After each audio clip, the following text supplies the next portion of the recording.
June is coming up fast, and you know what that means. A bunch of brand new games are coming out. We sifted through it, brought you the ones that are probably going to garner the most discussion for the month, and well, let's talk about them. Hi folks, it's Falcon, and today on gameranx, the top 10 new games of June 2023. Starting off with number 10, it's Amnesia: The Bunker. Now this, we now have the benefit of a demo. I don't know if you've played it, but the idea is it's an Amnesia game, so you have some preconceived notions automatically, that is set in a World War I bunker with a bunch of scary stuff in it that you don't know anything about because it's super dark and you can't see it. It is, I don't know if you played this demo, but it ain't gonna leave you with, happy dreams. It is a scary demo. It does do a great job, as far as I'm concerned, continuing the Amnesia series. You do have a gun, but I don't know exactly how useful it's going to be, especially after using it for a while. There's not a lot of ammo, and when I say not a lot, I mean like near none. So if anything, it almost makes it worse,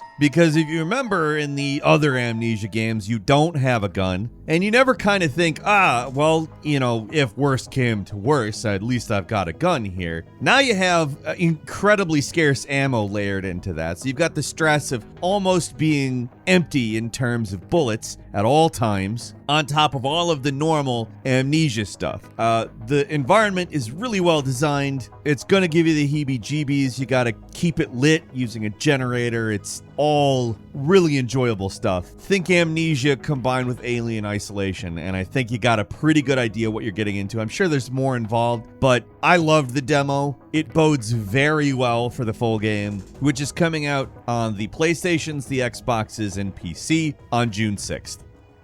And number 9 is F123, 3 games into EA's Codemasters purchase. Last game, F122, did get a little bit of criticism for its physics, and supposedly that's what they're primarily working on fixing here. I obviously have not played the game, but supposedly it's been tightened up quite a bit, and you sort of have a better idea as to what's going on at any given time. They've also optimized it for the controller a little bit more so that you're not getting as many violent moves. I don't know if you've played a racing game with a controller that isn't really paying a whole lot of attention to the fact that there might be people playing it on controller. F122 was definitely one of those games. Had some what seemed like wild moves sometimes. This is apparently the stuff that has been addressed in terms of quality of life. They've also added some new features and created a much longer race, which is actually 35% of an actual legitimate Grand Prix. So a pretty long race. It looks beautiful as per usual. Some of the stuff that you see in this game is going to shock you because it looks very real. Is it Gran Turismo 6? No, it is not. I mean, first off, the cars are not ones that you normally see.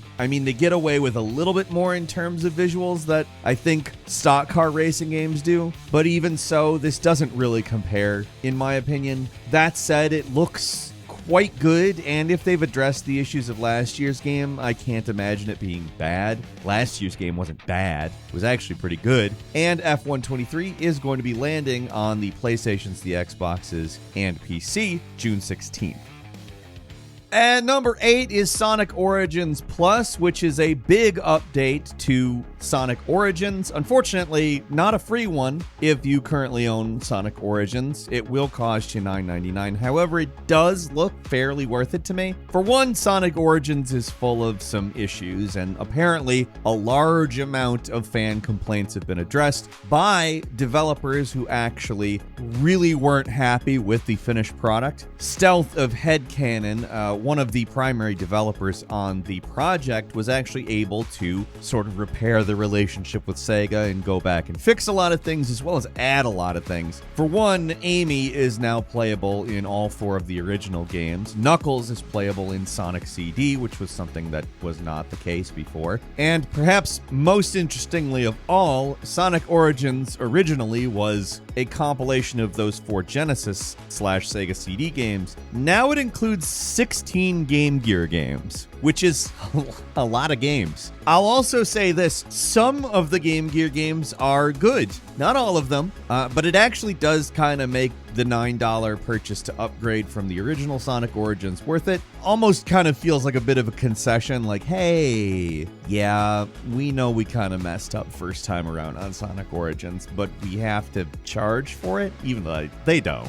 I don't know. I'm not as mad about them doing that as I was about them just kind of screwing some stuff up. I liked Sonic Origins primarily because it's a good way of playing all those original games, even if it's not necessarily technically perfect. So an upgrade above that with a bunch of new games to play, a new character in general, as well as Knuckles and Sonic CD, it's all worth it to me. And if you didn't play it before because it wasn't up to the standards that you might want it to be, it sounds like it probably is now. A lot of quality of life updates, etc. Sonic Origins Plus is landing on every platform June 23rd.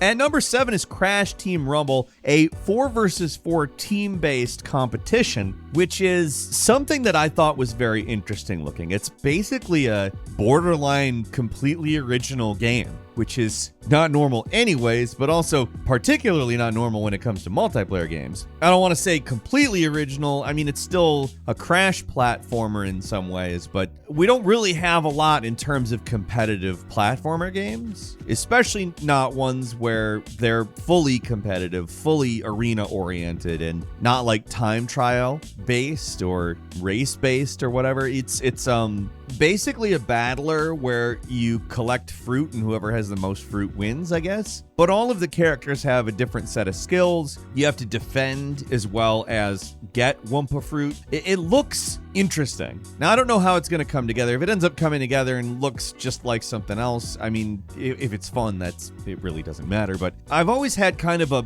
maybe yes, maybe no attitude towards this game. It looks like it could be a ton of fun, but also if they miss the mark, it's going to be a bomb. My personal hope is that it, of course, is great because I love the series. I love Crash Bandicoot. I love all of this stuff. So a fun new multiplayer game that feels like something different for once too. I mean, that's something I'm definitely there for. So I will definitely be trying Crash Team Rumble, hopefully wanting to continue playing it when it lands on the Xboxes, the PlayStations on June 20th.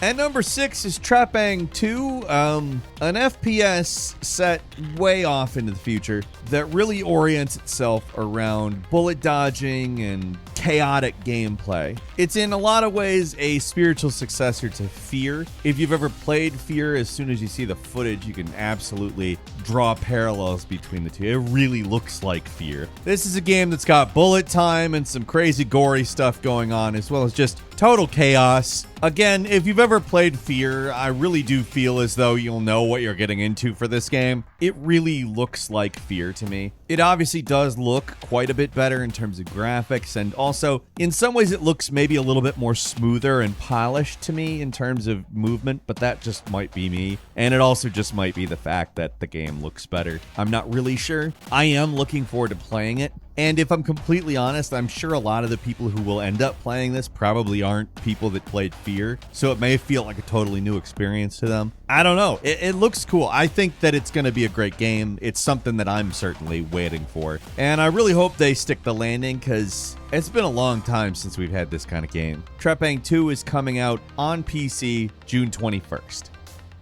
At number 5 is We Love Katamari Reroll plus Royal Reverie, which is a remaster of the PlayStation 2 game from 2005. Perhaps one of the weirdest, I guess, and I use this term questionably, I guess, puzzle game. I don't know if I want to call it that or not. It kind of is. You basically roll a ball around and collect so much crap that it is enough.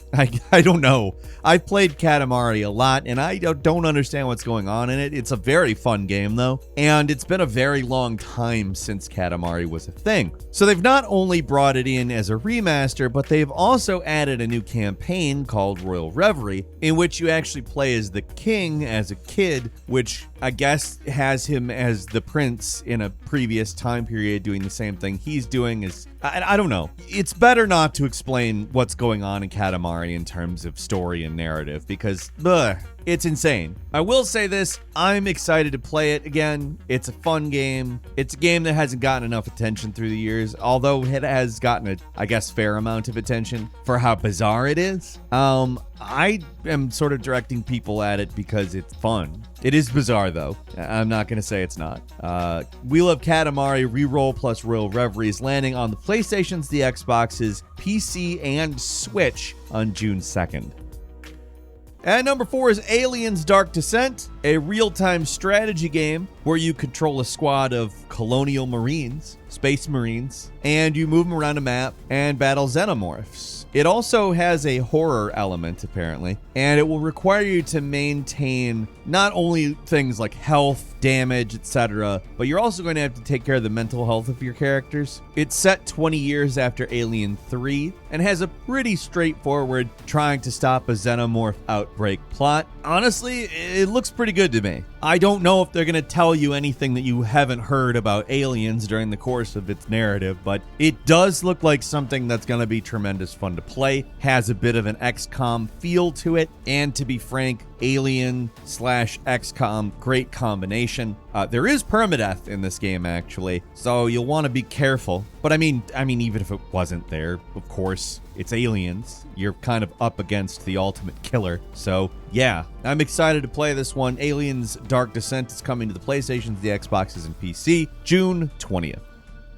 At number 3 is Street Fighter VI.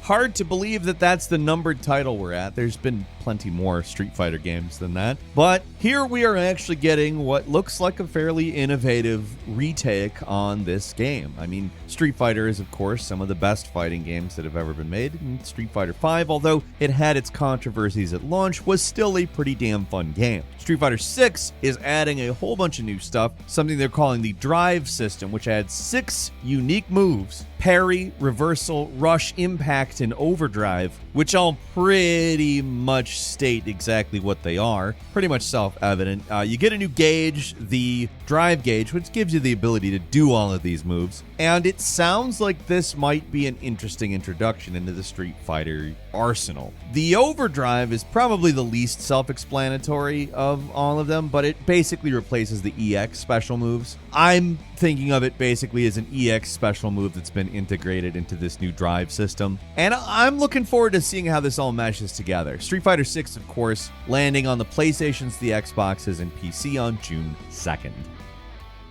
And number 2 is Diablo IV, which is set after Diablo 3's Reaper of Souls expansion, so it's a direct continuation of things that have already happened in the Diablo universe rather than some kind of reboot. It does bring the idea of an open world into Diablo, although it doesn't look tremendously different than Diablo 3 to me, despite the fact that the structure of how you might approach the game is likely very different. It's also shared with other players, not necessarily an MMORPG, but you'll be able to play with other people. I don't know if I want to say it's as specific as Dark Souls, but it might look a little bit that way, except obviously within the context of a completely different type of game. The world is going to be persistent, so apparently things might change while you're gone, and there is also PvP gameplay, which is apparently, I mean, it's obviously not going to play like The Division, but inspired by the dark zones in The Division. I don't know, it sounds interesting, and it sounds like they're trying a bunch of new things without straying too far from what makes Diablo Diablo. Given this is an open world game, they've added mounts and stuff, which is very interesting. It kind of sounds like the natural progression for what Diablo is in this time. So I think that all in all, if they don't mess it up in any way, it looks like it could be something quite a bit of fun. So we'll see. Obviously, this is Blizzard.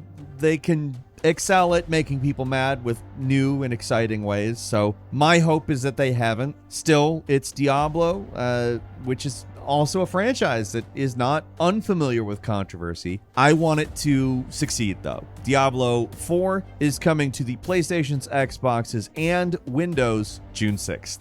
And finally, at number 1, this one kind of snuck up on me because I really I love Final Fantasy. It's one of my favorite series, and I'm going to be upfront. I'm not completely sure about this one. It is obviously a huge release of a series that I'm extremely interested in, so I not only have to, but want to talk about it. And also, honestly, I want it to be good, too. But it's an action RPG, like a full-blown action RPG, not like a Final Fantasy XVI action RPG or a Final Fantasy VII Remake action RPG. It's a full-ass action RPG. And that's not actually the reason that I am a little hesitant on this one. It's that I don't really know what they're going for. I hope this is just problems in marketing and it ends up being interesting, but it looks, dare I say, a little generic, which is not a word I think I've ever even thought to call a mainline Final Fantasy game before. I mean, to address the action RPG element of it, Final Fantasy VII Remake came up with like the perfect Final Fantasy action RPG mechanics. They're tons of fun. Did they need to mess with it further? Did they need to go full action RPG? That's really the question here. But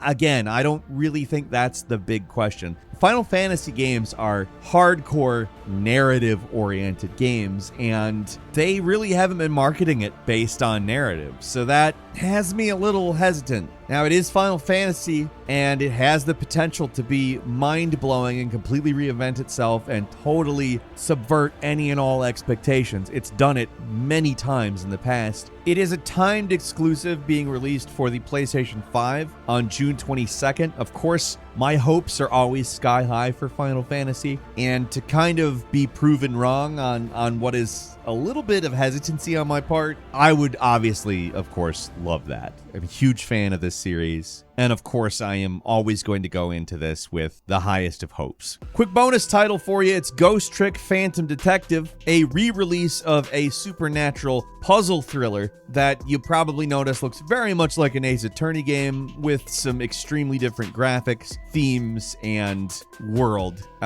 It's a cool game. I don't know if you've ever played this one. It's a real different game. It had a real different look to it back in the day, although they've completely gone out of their way to turn it into an even cooler looking game. It's landing on the PlayStation 4, Xbox One, Windows, and Nintendo Switch June 30th. And that's all for today. Leave us a comment. Let us know what you think. If you like this video, click like. If you're not subscribed, now's a great time to do so. We upload brand new videos every day of the week. Best way to see them first is, of course, a subscription, so click subscribe. Don't forget to enable notifications, and as always, thank you very much for watching this video. I'm Falcon. You can follow me on Twitter at Falcon the Hero. We'll see you next time right here on GameRanx.